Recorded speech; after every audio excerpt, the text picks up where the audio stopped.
In this video, I'm going to show you how to send money on Cash App without identity verification. So please watch the video until the end and follow this tutorial step by step to avoid making mistakes. So let's get started.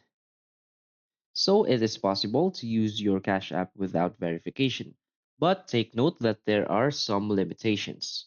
So for example, you will not be able to send or receive more than $250 per week, and you will not be able to use Cash App's Cash Card. So what the first thing you want to do is to download the Cash App from the App Store or Google Play.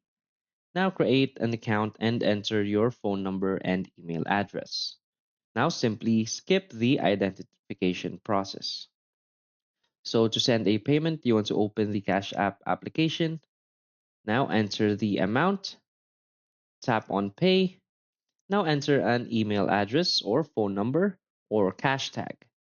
Now enter what the payment is for and simply tap on pay. Now you'll be able to send money on Cash App without identity verification. So if you find this video helpful, please hit like and subscribe. Thanks.